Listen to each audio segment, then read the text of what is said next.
देखिए, आज की क्लास में मुझे आपको सिखाना है what are the differences between nucleotide and nucleoside. ठीक है, अब एक रफ वर्क करके मैं समझाती हूँ आपको। ठीक है, हालांकि लिखा हुआ पहले भी लिखा हुआ मैंने। जब हम लोग basic components of nucleotide of DNA को देखना स्टार्ट करते हैं, न्यूक्लियोटाइड ऑफ डीएनए, है ना।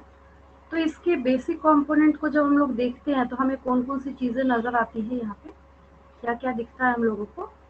तब हम लोगों को यहाँ पे नजर आता है nitrogenous bases plus sugar. Because मैंने यहाँ पे डीएनए लिखा है तो ये शुगर कैसा हो जाएगा, डीऑक्सी राइबोज हो जाएगा, है ना। और लास्ट में यहाँ पे फॉस्फेट हो जाएगा। अब बहुत ध्यान से समझना है कि जब हम नाइट्रोजनस बेस के साथ शुगर को ऐड करते हैं, यहीं तक, अभी हम फॉस्फेट नहीं ऐड कर रहे हैं उसमें। ठीक है, तो इसका नाम जो है वो क्या हो जाएगा, या फिर इसको हम लोग टर्म देंगे, ये न्यूक्लियोसाइड हो जाता है। NuClEOSIDE, इसका नाम क्या हो जाएगा, अभी न्यूक्लियोसाइड हो जाएगा। अभी ये न्यूक्लियोटाइड नहीं है ना। ये क्या हो गया, न्यूक्लियोसाइड हो गया। दूसरी भाषा में हम ऐसा भी बोल सकते हैं कि जब न्यूक्लियोसाइड के साथ हम लोग फॉस्फेट को प्लस करते हैं, ऐड करते हैं। ठीक है, तो न्यूक्लियोसाइड के साथ फॉस्फेट को ऐड करने के बाद तब यहाँ पे न्यूक्लियोटाइड फॉर्म होता है। क्या फॉर्म होता है, न्यूक्लियोटाइड। तो क्या फॉर्म होता है, न्यूक्लियोटाइड। न्यूक्लियोसाइड प्लस फॉस्फेट क्या फॉर्म होता है, फिर न्यूक्लियोटाइड। तो अगर कोई आपसे पूछे what are the differences between nucleoside and nucleotide, तो nucleotide is the combination of base sugar plus phosphate. अगर न्यूक्लियोसाइड आपको समझाना है, हम इसको दो तरीके से बोल सकते हैं। पहला तरीका ये है, आपको बताना है कि न्यूक्लियोटाइड में से जब फॉस्फेट माइनस होगा तब भी वो न्यूक्लियोसाइड है, या फिर नाइट्रोजनस बेसिस के साथ जब सिर्फ शुगर ऐड होगा तब भी वो क्या है, न्यूक्लियोसाइड है। क्रिस्टल क्लियर, समझ आ गया होगा बिल्कुल, है ना। इसी को समझाने के लिए मैं यहाँ पे एक टेबल बना रही हूँ आपके लिए, ताकि आपको बहुत अच्छे तरीके से समझ आए कि एक्चुअली ये यहाँ पे चल क्या रहा है। नाइट्रोजनस बेसिस जो है उसको हम यहाँ पे मेंशन करेंगे, उसके साथ जब आप शुगर को यहाँ पे ऐड करने जा रहे हैं, ठीक है, तो पहले यहाँ पे ये न्यूक्लियोसाइड फॉर्म हो जाएगा। क्या हो जाएगा, न्यूक्लियोसाइड, है ना। और इस न्यूक्लियोसाइड में जब आपको ऐड करना है, या फिर जब आप ऐड करेंगे, इसके साथ प्लस होगा इनऑर्गेनिक फॉस्फेट, इनऑर्गेनिक फॉस्फेट। ठीक है, तब फॉर्म होगा यहाँ पे लास्ट में आपको यहाँ क्या मिलेगा, प्रोडक्ट, दैट इज न्यूक्लियोटाइड। समझ आ गई होगी बात में। तब ये क्या हो जाएगा, न्यूक्लियोटाइड से बहुत सारे क्वेश्चंस पूछे जाते हैं। ये हो गया यहाँ पे न्यूक्लियोटाइड हो गया। ठीक है, नाइट्रोजनस बेसिस है, पता है हमें, हम लिख लेते हैं, है ना। नाइट्रोजनस बेसिस जो है वो ऑलरेडी जानते हैं आप लोग। हम हालांकि कॉलम भी बना सकते हैं, थोड़ी सी मेहनत बचाने के लिए बना के ठीक है, जैसे कोई बात नहीं, है ना। देखिए, एडेनिन का कॉलम हो गया, ठीक है, गुआनिन, साइटोसिन, यहाँ पे हो गया साइटोसिन। देन हो गया लास्ट कॉलम हमारे पास आएगा यहाँ पे थाइमिन, है ना, ये हो गया थाइमिन। ठीक है, फटाफट फिल कर लेते हैं। ठीक है, फर्स्ट हो गया हम लोगों के पास यहाँ पे नंबर 1 इज एडेनिन, क्योंकि नाइट्रोजनस बेस फिल करना है तो पता है आपको, adenine. Number 2 is guanine, then number 3 is cytosine, cytosine, and number 4 is thymine. ठीक है, और कर सकते हैं अगर आप, और क्योंकि मैंने डीएनए आरएनए तो मेंशन करा ही नहीं है ना। हाँ, लेकिन अभी रहने देते हैं, डीएनए का समझते हैं, इसको शुगर भी तो सब में फिल करना है ना। तो एडेनिन है, गुआनिन है, साइटोसिन है, थाइमिन है। सपोज करते हैं कि ये हम लोग यहाँ पे किसका पढ़ रहे हैं, डीएनए का पढ़ रहे हैं, ठीक है। तो सब में यहाँ पे आपको शुगर फिल करना है, ऑब्वियस है। तो यहाँ पे शुगर आ जाएगा, सब में वही डीऑक्सी राइबोज शुगर, ठीक है। देन चारों में फटाफट फिल कर लीजिए, डीऑक्सी राइबोज शुगर।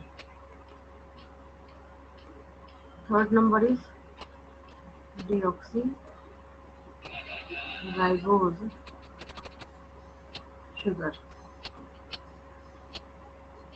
ऑब्वियस है क्योंकि हम लोग डीएनए का लिख रहे हैं ना, deoxy ribose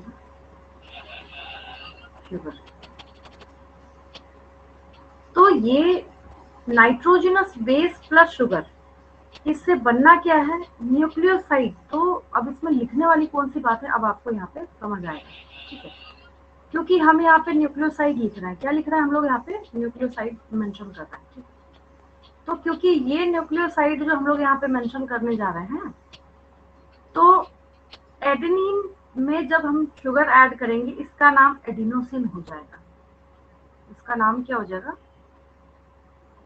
adenosine.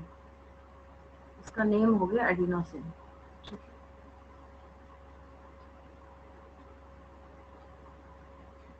Name change हो गया ना इसका, कहाँ इसको एडेनिन बोलना था और कहाँ ये एडिनोसिन हो गया। तो एनसीईआरटी का बैक क्वेश्चन टर्न करके देखिए, आपको पूछा गया क्वेश्चन कि इसमें से आपको ग्रुप करना है कौन सा नाइट्रोजनस बेस है और कौन सा न्यूक्लियोसाइड है। इस वजह से क्वेश्चन पूछा गया है, क्योंकि बच्चे इसमें कंफ्यूज करते हैं, एक जैसा मतलब साउंड भी करता है और कंफ्यूजिंग भी है थोड़ा सा। गुआनिन है तो गुआनिन का गुआनोसिन हो जाता है, गुआनोसिन हो जाता है, ठीक। साइटोसिन जो है ना, यहीं पे कंफ्यूजन आती है बच्चों को। अब ये जो साइटोसिन है, दैट बिकम साइटिडीन, CYTIDINE। अगर मैं एक साथ लिख दूं एडेनोसिन गुआनोसिन साइटोसिन, तो एक जैसा साउंड कर रहा है ना, तो इसमें बच्चे कंफ्यूज करते हैं, ठीक है। और ये जो थाइमिन है ना यहाँ पे, तो थाइमिन क्या हो गया यहाँ पे, थाइमिडिन। थाइमिन क्या हो गया, थाइमिडिन हो गया, है ना। ये यहाँ पे हो गया थाइमिडिन, ठीक है। ये क्या हो गया यहाँ पे, थाइमिडिन हो गया। अब जब हम इस न्यूक्लियोसाइड में इनऑर्गेनिक फॉस्फेट को ऐड करेंगे, तब यहाँ पे फिर ये न्यूक्लियोटाइड, जैसे adenosine monophosphate, Y monophosphate, because हम वन फॉस्फेट ऐड कर रहे हैं इसमें, है ना। तो यहाँ पे शॉर्ट में, इन शॉर्ट ही हम लोग क्या करते हैं, सब में इनऑर्गेनिक फॉस्फेट जो है इसको मार्क कर देते हैं, इनऑर्गेनिक फॉस्फेट, इनऑर्गेनिक फॉस्फेट, है ना।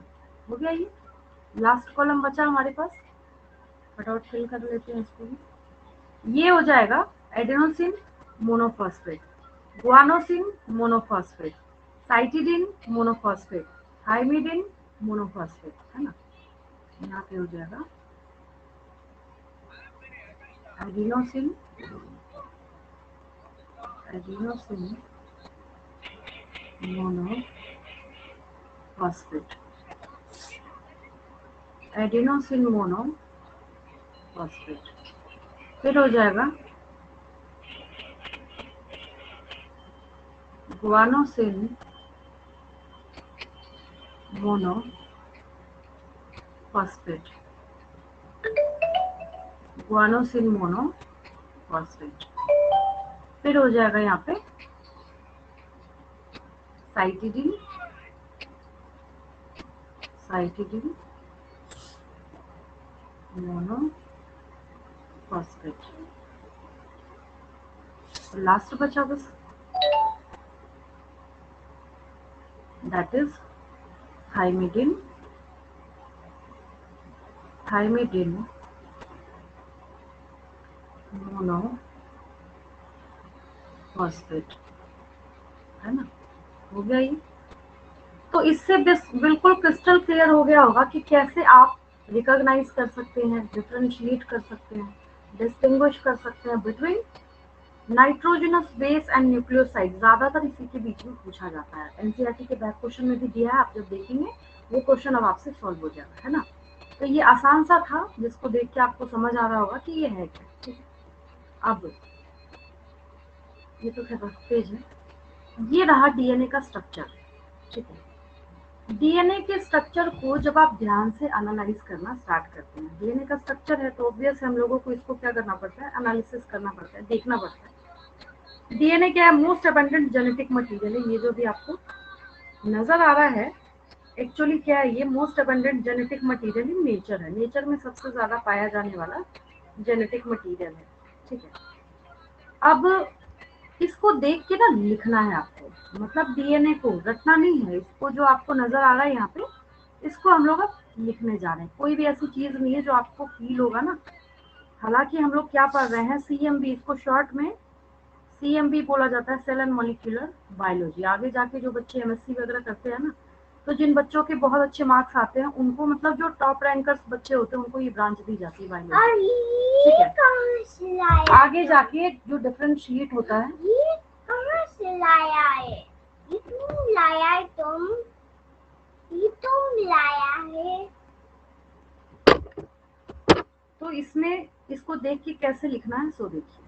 फर्स्ट पॉइंट हम लोग लिख रहे हैं यहाँ पे, मेरे साथ साथ लिखते चलिए, हालांकि एक बार मैं सेविंग में डाल देती हूँ, बीच में गायब हो जाता ना अक्सर। हाँ, एक बार कर ही लेते हैं, एक पेज में काफ़ी मेहनत लगी है, इसके पीछे वाले पेज में। चलिए नेक्स्ट लिख लेते हैं हम लोग, मतलब पहले हेडिंग दे देते हैं, बाद में लिखते हैं। क्या है ये, द टॉपिक इज डीएनए। जितनी बार लिखेंगे उतनी बार आपको नजर आएगा एक्सप्लेनेशन अलग अलग है, हाँ, बट ये गारंटी है एक भी क्वेश्चन मिस नहीं होगा आपका इसमें। That is deoxy ribo, deoxy ribo nucleic acid, deoxy ribo nucleic acid. ये जो डीऑक्सी राइबो न्यूक्लिक एसिड है, ठीक है, क्या दिख रहा है आपको यहाँ पे, कंपोज्ड ऑफ टू, ये रहा one and two polynucleotide chain. कोई दिक्कत नहीं, दिख रहा है, जो नजर आ रहा है वही लिख रहा है, हम कुछ अलग नहीं लिख रहे, है ना। तो इसी के लिए अब हम लोग यहाँ पे पॉइंट मेंशन कर देते हैं, यहाँ पे लिख लीजिए। डीएनए फुल फॉर्म तो लिख ही दिया मैंने यहाँ पे, DNA is a molecule is a molecule composed of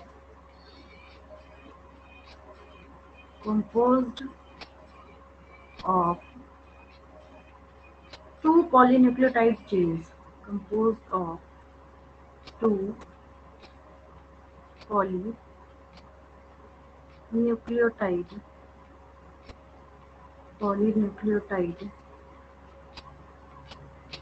chain, ठीक है, जो है वो लिख दिया। ये दो पॉलीन्यूक्लियोटाइड चेन से मिलकर बना हुआ है, ठीक है। अब ये जो दोनों पॉलीन्यूक्लियोटाइड चेन है, इन्होंने ना आपस में कॉइलिंग की हुई है। ऐसा नहीं है कि टू पॉलीन्यूक्लियोटाइड चेन है तो मैं ऐसे बना दूं, हाँ, आगे जाके जब प्रोसेसेस आएंगे तो समझाने के लिए स्ट्रेट भी बनाऊंगी मैं, बुक्स में भी स्ट्रेट दिया होता है, बट ये स्ट्रेट होता नहीं है, सिर्फ समझाने के लिए बनाया जाता है आपको, ठीक है। एक्चुअली ये क्या है, कैसे होता है, दोनों एक दूसरे के तरफ क्या होते हैं, कॉइल्ड होते हैं, इनमें कॉइलिंग होती है, ठीक है। तो इसके लिए हम लोग आगे यहाँ पे मेंशन कर लेते हैं, ठीक है। नेक्स्ट लिख लीजिए, इसको भी हटा देते हैं, कोई यूज नहीं, यहाँ तो है ही बना हुआ। नेक्स्ट जो है यहाँ पे, नेक्स्ट पॉइंट है, that is two polynucleotide chains of DNA, two polynucleotide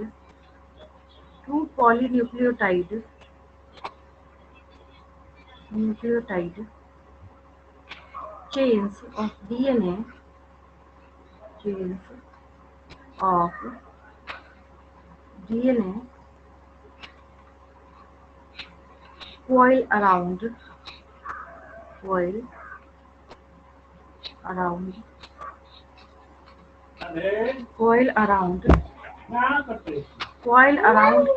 each other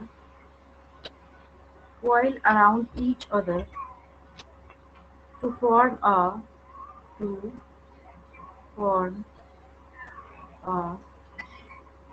कैसा है ये? डबल हेलिक्स है। इसको क्या बोलते हैं हम लोग? डबल हेलिक्स बोलते हैं। To form a double helix. सब क्वेश्चन है आपको जो भी यहाँ पे नजर आ रहा है ना, जो बहुत ही जीरो लेवल से आप लोग समझते हुए इसको लिख रहे हैं, एक एक लाइन, एक एक वर्ड इसमें क्वेश्चन है। ठीक है, आगे जाके जब सॉल्व करेंगे तो आपको समझ आएगा। To form a double helix, ठीक है, कैरिंग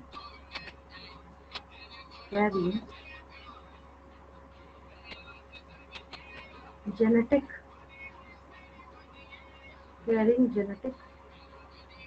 मैसेज भी लिख सकते हैं, जेनेटिक इंस्ट्रक्शन भी लिख सकते हैं। ठीक है, जेनेटिक इंस्ट्रक्शन मतलब ये मैसेज देगा कि आगे जाके ऑर्गेनिज्म को कैसा फॉर्म होना है, उस सेंस में मैंने लिखा है यहाँ पे। Instructions for the development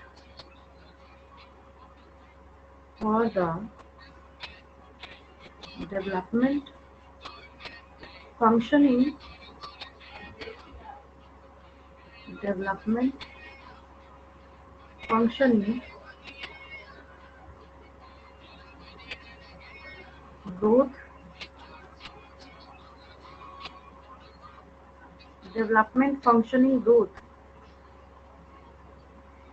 and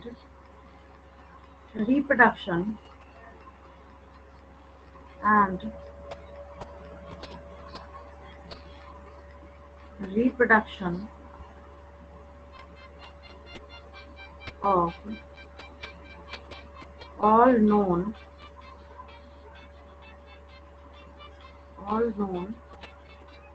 organisms। तभी हम लोग इसको क्या बोलते हैं? मोस्ट अबंडेंट जेनेटिक मटेरियल, है ना। तो एक सिंपल सी बेसिक सी बात जो है मैंने यहाँ पे मेंशन कर दी है डीएनए के रिगार्डिंग। ठीक है,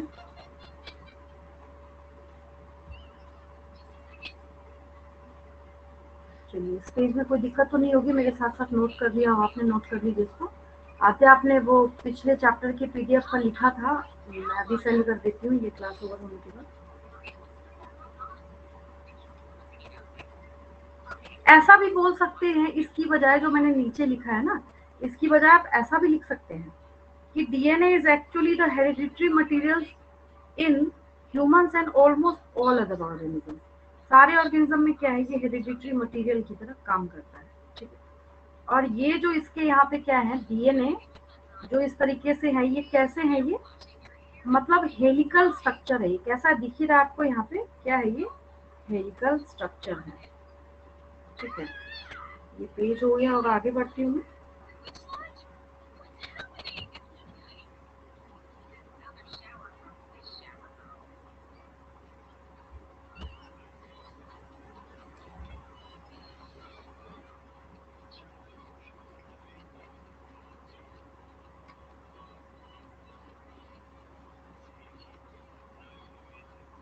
अब एक डीएनए के रिगार्डिंग क्या है, बहुत बड़ी कंफ्यूजन जो है वो बच्चों में है। क्या है? सो देखिए, कंफ्यूजन ये है, कई लोग ऐसा सोचते हैं कि ये जो डीएनए है, ये जो क्या है, डीएनए है, ठीक है, इसको डिस्कवर करने का काम वाटसन एंड क्रिक ने किया है। क्वेश्चन जब नीट में आएगा तो आपको वहाँ पे थोड़ा ध्यान देना पड़ेगा। वो जानबूझ के ऑप्शंस ही ऐसे दिए जाते हैं वहाँ पे ताकि आप कंफ्यूज कर सकें, है ना। देखिए, तो ये कैसा स्ट्रक्चर यहाँ पे दिख रहा है? Double helical. कैसा दिख रहा है? Double helical. मतलब हेलिकल तो दो तरीके का हो गया ना। आप देखिए, अब आपके दिमाग में क्वेश्चन आएगा, बार बार हम क्यों रिपीट कर रहे हैं डबल हेलिकल? भाई ये भी तो हेलिकल है ना। तो ये तो हेलिकल हो गया, लेकिन ये कैसा है? ये डबल हेलिकल है। ये कैसा है? ये डबल हेलिकल है, इसलिए हमें डबल हेलिकल बोलना पड़ता है। ठीक है, अब ये जो डीएनए है, लोग ऐसा सोचते हैं कि इसको डिस्कवर करने का काम हमेशा जब डीएनए का जिक्र आएगा ना तो आपको एक दो यही नाम सुनने को मिलेगा, कौन सा, वाटसन एंड क्रिक। हमेशा जब कुछ होगा वाटसन एंड क्रिक, जब कुछ होगा वाटसन एंड क्रिक। इनको नोबेल प्राइज भी मिला है, बट पता है किस लिए नोबेल प्राइज मिला है इनको?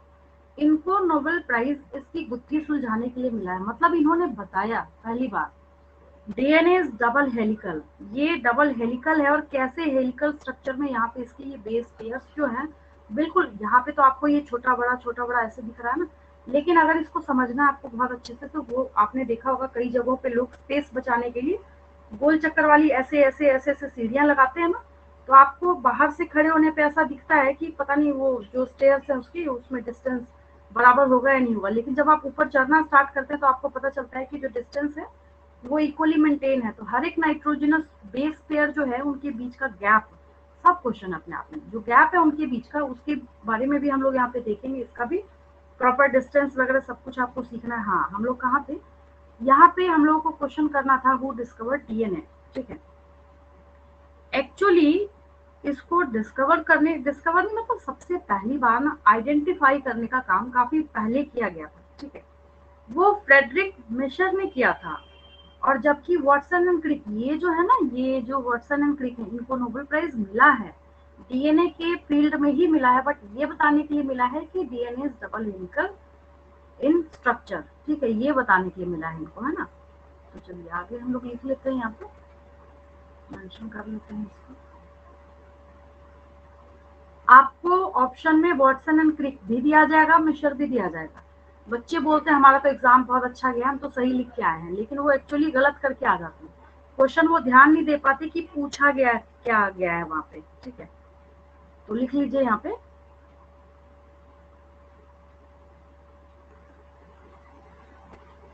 अभी के अभी याद कर लेना है इसको। अगर आप सोचेंगे कि नहीं हम 1 वीक के बाद या फिर इस टाइम के बाद हम रिवाइज करेंगे, तो वो चीजें हैंगओवर वो आगे मूव ऑन होता चला जाएगा। तो इसको साथ के साथ याद कर लेना चाहिए इस चैप्टर को। मॉलिक्यूलर बेसिस ऑफ इकोलॉजी वगैरह है तो चलो ठीक है, वो बच्चे थोड़ा सा सीखते भी हैं और एग्जाम टाइम में जल्दी जल्दी देख लिया तो हो जाता है। ये नहीं होता है, जितने भी जगह जगह पे हर एक मोड पे आपको एक अलग अलग साइंटिस्ट रिसर्चर के नेम दिखेंगे, वो आपको साथ के साथ याद करना पड़ता है यहाँ पे, है ना। तो DNA was first DNA was first identified DNA was first identified in the late 1860s, late 1860s by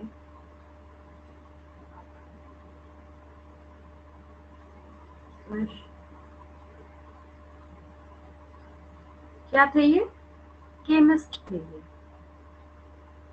chemist Friedrich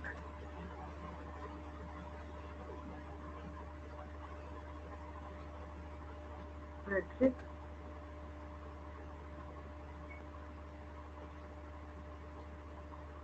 Miescher.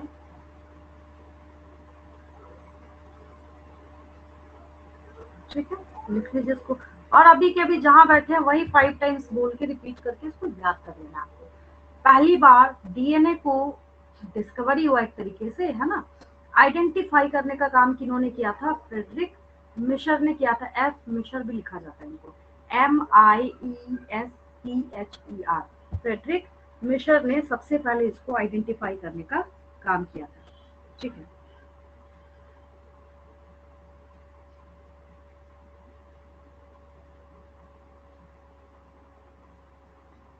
आगे बढ़ते हैं हम लोग।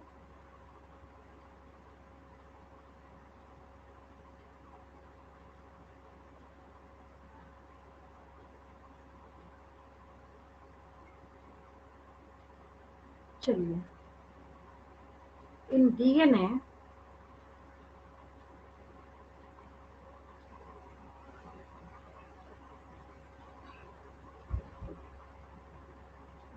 structure of DNA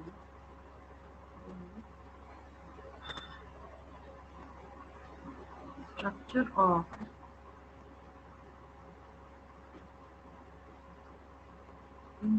of DNA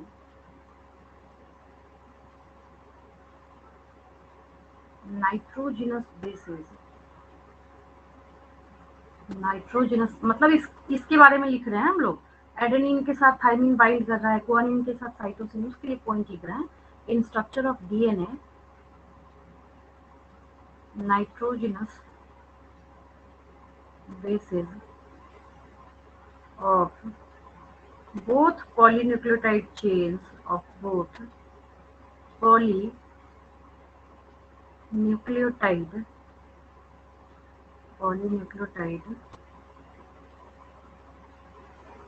chains are joined by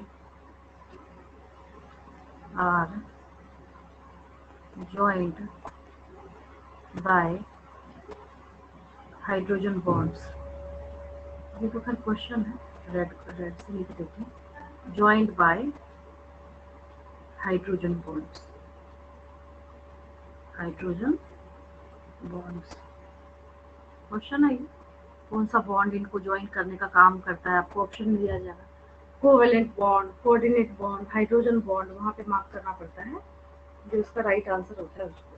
ठीक है, देन नेक्स्ट हम लोग यहाँ पे लिखते हैं,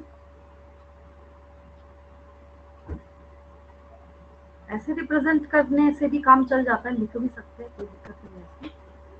जैसे एडेनिन जो है ये थाइमिन के साथ हमेशा डबल बॉन्ड से बाइंड करेगा। ठीक है, तो इसके लिए हम लोग लिख रहे हैं ये एडेनिन जो है ये थाइमिन के साथ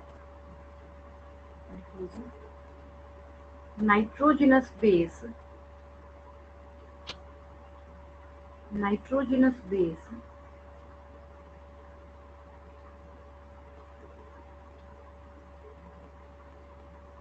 adenine is joined by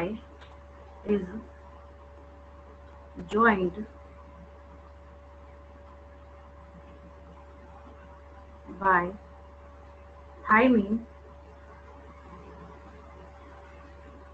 with double hydrogen bond,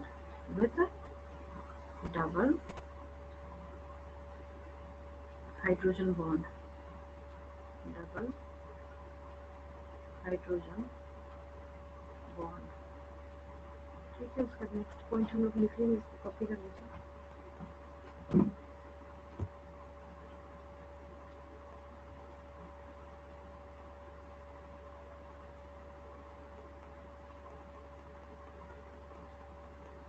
next देखिए, मतलब इसी का अभी एडेनिन थाइमिन के लिए लिखा है, नेक्स्ट वाला हम लोग साइटोसिन और गुआनिन के लिए लिख लेते हैं।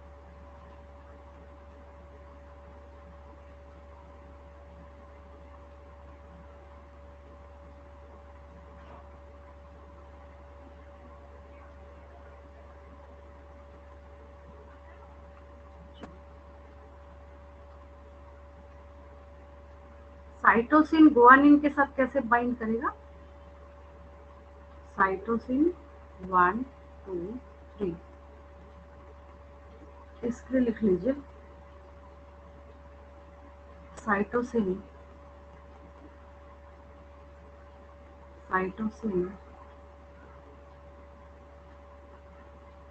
joined by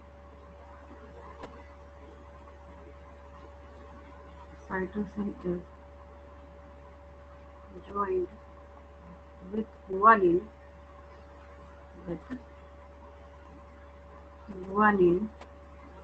by triple hydrogen bond, triple hydrogen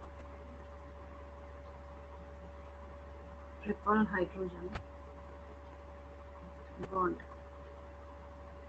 ये ट्रिपल हाइड्रोजन बॉन्ड के साथ जुड़ा हुआ है, इसके साथ जुड़ा हुआ है, ये ट्रिपल हाइड्रोजन बॉन्ड के साथ जुड़ा हुआ है। ठीक, आगे देखिए,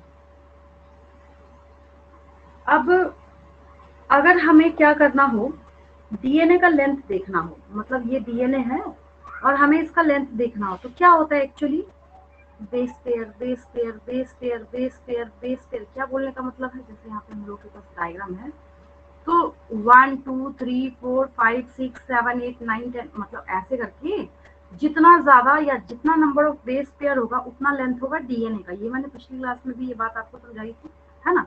तो जिसके लिए मैंने आपको समझाया था कि the length of DNA is directly proportional to the number of nucleotides, है ना। जितना डीएनए का लेंथ होगा उतना ज्यादा उसके पास न्यूक्लियोटाइड का पेयर प्रेजेंट होगा, है ना। तो इसके लिए हम लोग यहाँ पे क्या लिखते हैं, पॉइंट मेंशन कर लेते हैं। नेक्स्ट पॉइंट जो है डीएनए के लिए, length of DNA, the length of DNA, the length of DNA is usually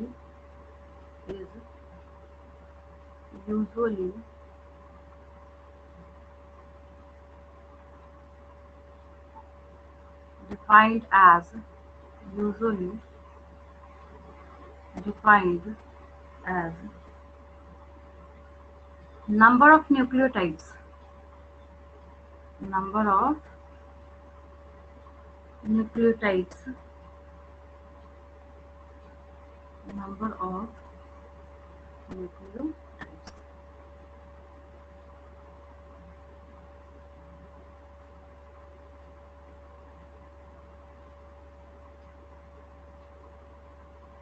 ठीक है, और न्यूक्लियोटाइड, नंबर ऑफ न्यूक्लियोटाइड्स क्या बोल रहे हैं हम यहाँ पे, क्या मतलब है इसका, ठीक है। इसका मतलब है base pair number, base pairs, इसका मतलब है बेस पेयर्स, ठीक है। अब कितने न्यूक्लियोटाइड्स किस ऑर्गेनिज्म में प्रेजेंट है इससे भी ऑर्गेनिज्म की पहचान होती है, ठीक है। तो यहाँ पे ना कुछ डेटा एनसीईआरटी के अकॉर्डिंग है, ये बात अलग है कि जब आप उसको गूगल करना स्टार्ट करेंगे तो वो डेटा वेरी करेगा, बट नीट एग्जामिनेशन के पॉइंट ऑफ व्यू से आपको जो डेटा है वो एनसीईआरटी का ही याद रखना है, ठीक है। जैसे फॉर एग्जाम्पल के तौर पे अगर आप देखना चाहते हैं तो यहाँ पे कौन सी बात निकल के सामने आती है कि देखिए, बैक्टीरियोफेज का मतलब होता है the virus which attacks on bacteria, ठीक है। तो यहाँ पे लिख लीजिए बैक्टीरियोफेज,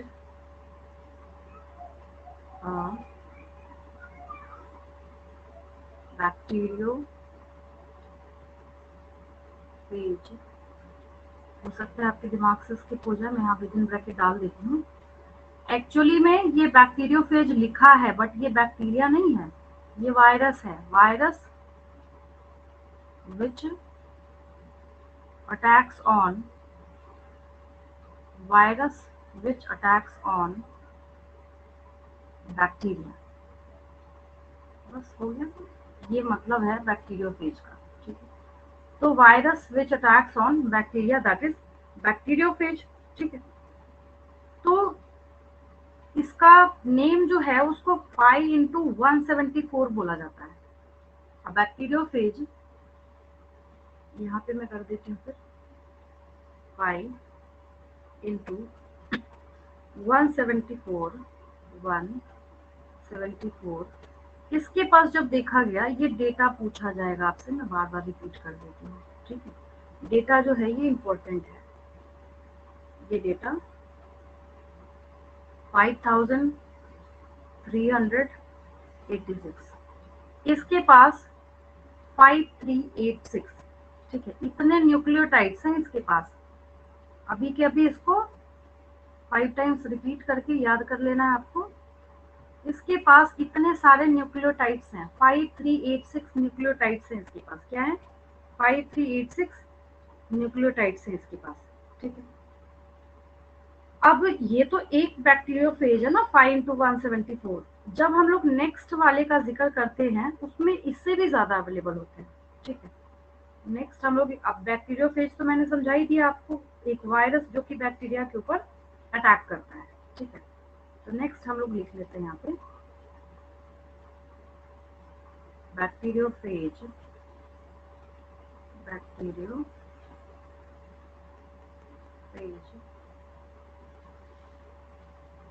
लैम्डा LAMBDA, सिंबल भी लिख सकते हैं आप लोग, बैक्टीरियोफेज लैम्डा, ठीक है। इसके पास है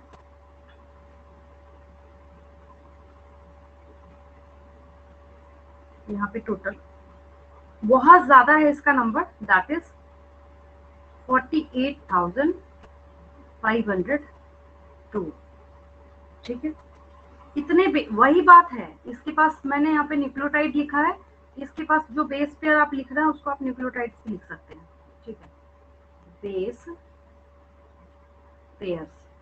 और इन शॉर्ट क्या किया जाता है, इसको ऐसे डिनोट किया जाता है, आपको दिखाना, ऐसा नहीं कि कैपिटल बी और कैपिटल पी, ब्लड प्रेशर वाला नहीं लिखना है, small B and small P ऐसे लिखा जाता है इसको, बेस पेयर ऐसे मार्क करते हैं इसको, ठीक है।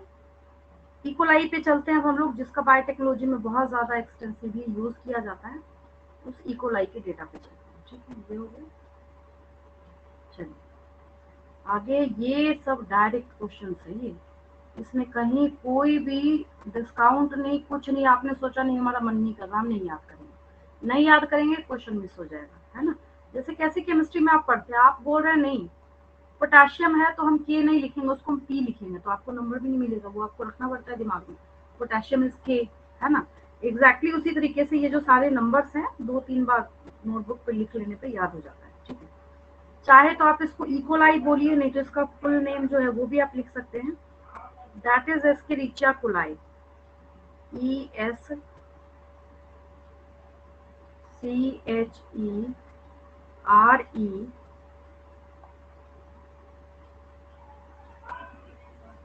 एस्केरिचिया, एस्केरिचिया कोलाई हो गया, क्या हुआ, क्या हुआ, एस्केरिचिया कोलाई, ठीक है। इकोलाई जो है यहाँ पे अच्छा चुप, इकोलाई जो है इसके पास है 4.6,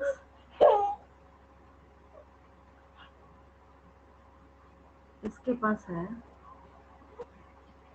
इकोलाई के पास है 4.6 into 10⁶ base pairs, base pairs, ठीक है। देन एक लास्ट हम लोग लिख लेते हैं यहाँ पे सबसे इंपॉर्टेंट, लेकिन हाँ वन सेट ऑफ क्रोमोसोम मतलब हैप्लॉइड का जिक्र कर रहे हैं हम लोग यहाँ पे, दोनों सेट का नहीं, हैप्लॉइड सेट जो है मतलब 23 क्रोमोसोम, उसका हम लोग जिक्र कर रहे हैं ह्यूमन का, उसको लिख लेते हैं हम लोग यहाँ पे, दैट इज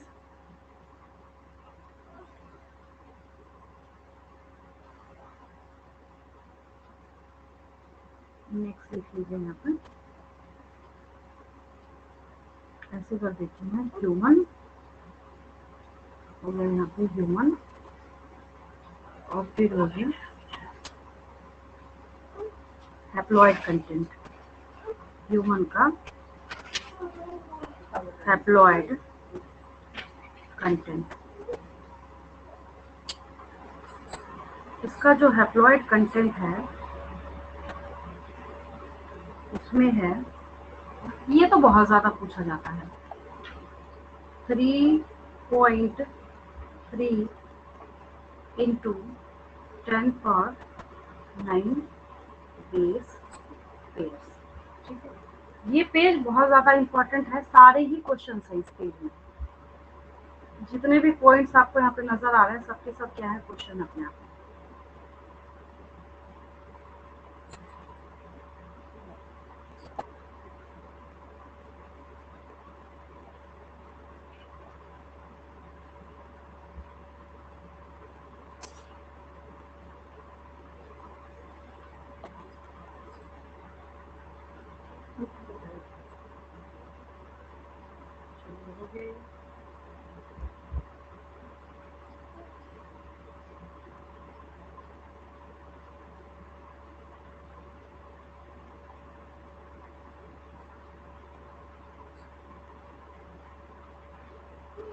नोट हो गया होगा ये पेज आपका, नेक्स्ट पेज पे नोट करते हैं।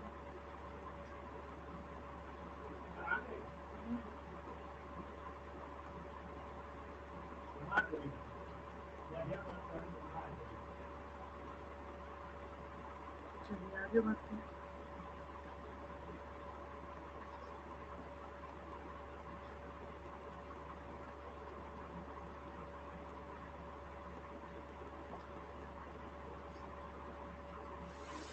देखिए, एक मैंने आपको एक डायग्राम दिखाया था, एनसीईआरटी का था, इसकी बात करते हैं। ये जो है,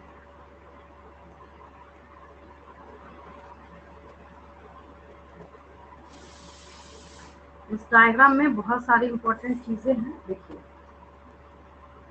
बहुत ध्यान से इसको समझना है। यहाँ पे क्या हो रहा है, थोड़ा सा हम लोग इसको ऐसे देखते हैं। ये 1 न्यूक्लियोटाइड है, जैसा कि मैंने उस दिन भी समझाया था। ये 2nd न्यूक्लियोटाइड है, ये 3rd न्यूक्लियोटाइड है, और ये 4th न्यूक्लियोटाइड है। ये क्या है, 4th न्यूक्लियोटाइड है। ठीक है, तो एक्चुअली यहाँ पे क्या हो रहा है कि पेंटोज शुगर जो है, क्या है, पेंटोज शुगर। ठीक है, तो ये पेंटोज शुगर जो है, ये किसके साथ जुड़ा हुआ है, जब हम लोग इसको देखना स्टार्ट करते हैं। ठीक है, तो पेंटोज शुगर जो है इस नाइट्रोजनस बेस से जो जुड़ा, बहुत ध्यान से समझना है वो, क्योंकि मैं इसको इतना थिक कर देती हूँ। एक बात यहाँ पे आपको समझनी है, क्या, जो मोस्ट ऑफ द स्टूडेंट्स को बात समझ नहीं आती, बच्चे यहाँ पे बॉन्ड में बहुत ज्यादा कंफ्यूज करते हैं। एक बॉन्ड तो ये रहा जो हर एक नाइट्रोजनस बेस को शुगर से कनेक्ट कर रहा है, यस और नो, है ना। एक बॉन्ड जो है वो नाइट्रोजनस बेस को इस शुगर से कनेक्ट करने का काम कर रहा है, दैट इज दिस। ये जुड़ गया ना, ये सब क्या है, ये लिंकर है, यहाँ पे एक प्रेजेंट है। ठीक है, दूसरी बात यहाँ पे ये है, दूसरा एक ऐसा भी तो है ना केस यहाँ पे। ठीक है, जो आपको यहाँ पे क्या दिख रहा है कि ये जो शुगर है ये फॉस्फेट के साथ कनेक्ट होगा, तो यहाँ पे भी बॉन्ड होगा, यहाँ पे भी क्या होगा, बॉन्ड आपको नजर आएगा। ये भी क्या है, बॉन्ड है। मैं ये बात समझाना चाह रही हूँ। तो ध्यान आपको ये देना है कि किस लिंकेज के बारे में आपसे क्वेश्चन पूछा जा रहा है, कौन सा लिंक आप दिखाना चाहते हैं, या फिर किस लिंकेज के ऊपर आपसे क्वेश्चन पूछा जा रहा है। ठीक है, तो ये यहाँ पे इम्पोर्टेंट चीज हो जाती है। इसको हम हटाते हैं पहले यहाँ से, जो मैंने इतना जबरदस्त कर रखा है। कोशिश करती हूँ इस जो डायग्राम है इसको मैं ले जाऊँ नेक्स्ट पेज पे, मतलब वहाँ जहाँ पे नोट करना है इसको। हटा देती हूँ। बॉन्ड है, दोनों पे अलग अलग क्वेश्चन पूछा जाता है, दोनों को अलग अलग आपको याद करना है।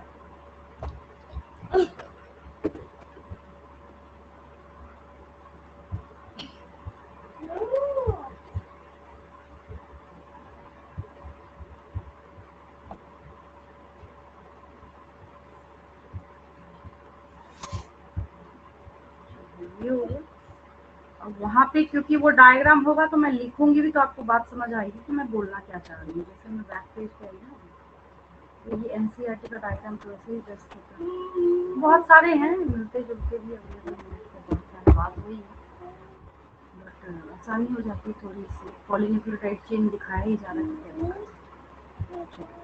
पॉइंट्स लिख लेते हैं हम बॉन्ड के रिगार्डिंग।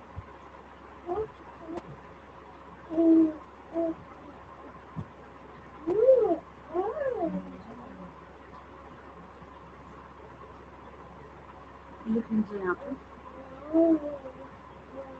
अच्छा, ये मैंने टिक कर रखा था।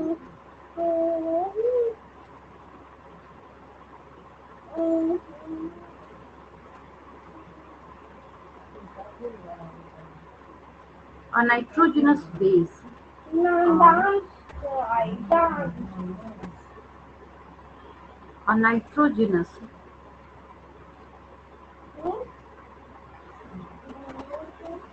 A nitrogenous base is linked to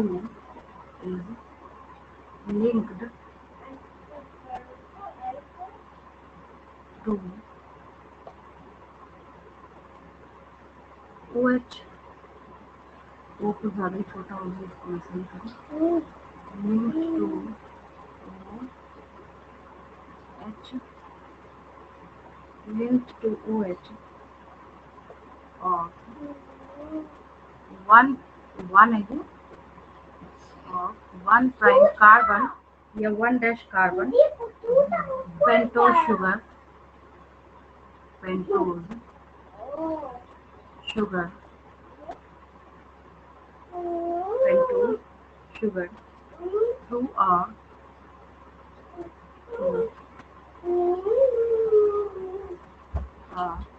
अब ये क्वेश्चन बन गया एन ग्लाइकोसिडिक लिंकेज, यानी इसकी बात कर रही हूँ मैं, ये जो है N glycosidic linkage, N glycosidic linkage, N glycosidic linkage, N glycosidic linkage, समझ आई बात है ना। इसके बारे में अभी हमने ऊपर वाले का जिक्र ही नहीं किया, इसके बारे में अभी हमने जिक्र किया है। जो यहाँ पे नाइट्रोजनस बेस जो है ये पेंटोज 1 2 3 4 5 ये पेंटोज शुगर जो है इसके OH के साथ ही अटैच होता है। तो जिस बॉन्ड के थ्रू अटैच होता है उस बॉन्ड को हम लोग क्या नाम देते हैं, एन ग्लाइकोसिडिक लिंकेज, है ना। तो यहाँ पे लिख लीजिए थ्रू एन ग्लाइकोसिडिक, एन दिया जाता है एसिड डैश ग्लाइकोसिडिक, ग्लाइकोसाइडिक भी कई टीचर पढ़ते हैं, उसको बोलते हैं एन ग्लाइकोसिडिक लिंकेज। क्वेश्चन बन गया अभी, है ना, बहुत इंपॉर्टेंट है ये एन ग्लाइकोसिडिक लिंकेज। किसके थ्रू जुड़ा हुआ है ये, एन ग्लाइकोसिडिक लिंकेज के थ्रू जुड़ा हुआ है। ठीक है, इसको लिख लीजिए। समझा भी दिया है मैंने, मुझे नहीं लगता आपको समझने में कहीं पे कोई दिक्कत होगी। साफ साफ डायग्राम में बहुत अच्छा दिख रहा है, इसलिए भी दिक्कत नहीं हुई होगी।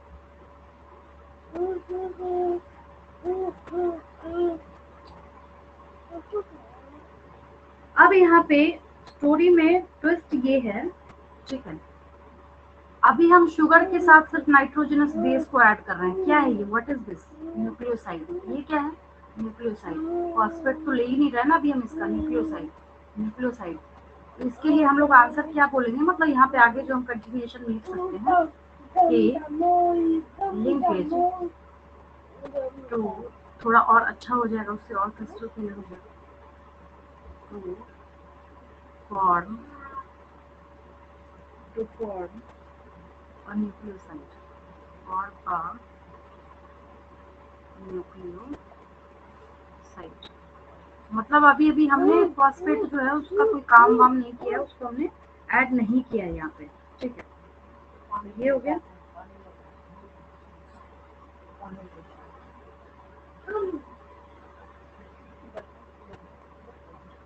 अब यहाँ पे ये जो है इसके साथ जो ये फॉस्फेट, देखिए ये ब्लू से इतना अच्छा नहीं दिख रहा है, ये फॉस्फोएस्टर लिंकेज, ये क्या है, ये फॉस्फोएस्टर लिंकेज है। क्या है ये, फॉस्फोएस्टर लिंकेज है ये, है ना। तो यहाँ पे भी तो बॉन्ड्स है ना, जिन्होंने इसकी चेन को बना के रखा हुआ है, जोड़ के रखा हुआ है। ठीक, एक और लिख लीजिए यहाँ पे लास्ट लाइन, मतलब आज की क्लास के लिए। लास्ट तो नहीं है, अभी तो पूरा चैप्टर बचा हुआ है। चलिए आगे लिख लेते हैं हम लोग इसमें। नेक्स्ट क्या है,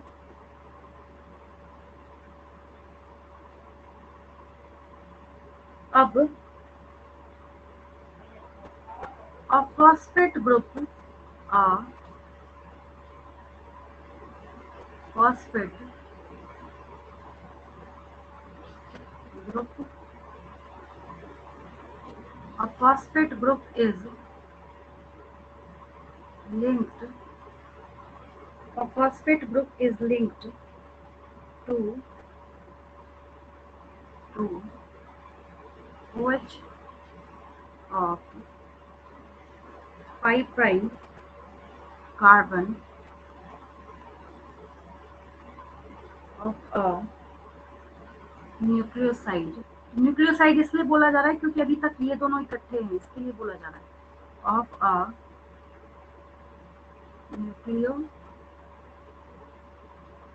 न्यूक्लियोसाइड, ठीक है, थ्रू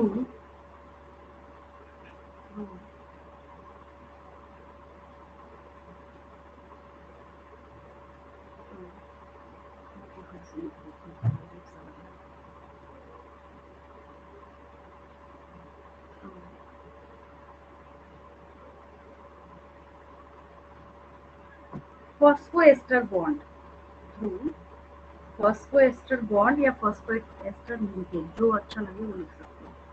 तो फॉस्फोएस्टर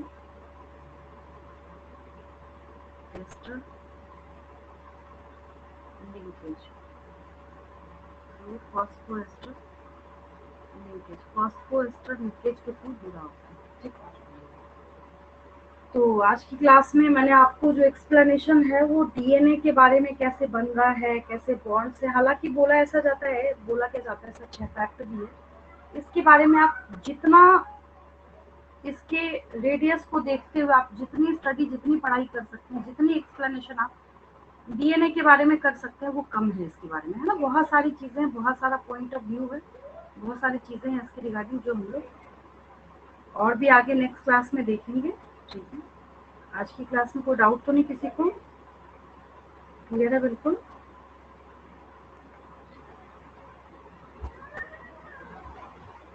चलिए बाकी हम लोग नेक्स्ट क्लास में हाँ करेंगे, ठीक है।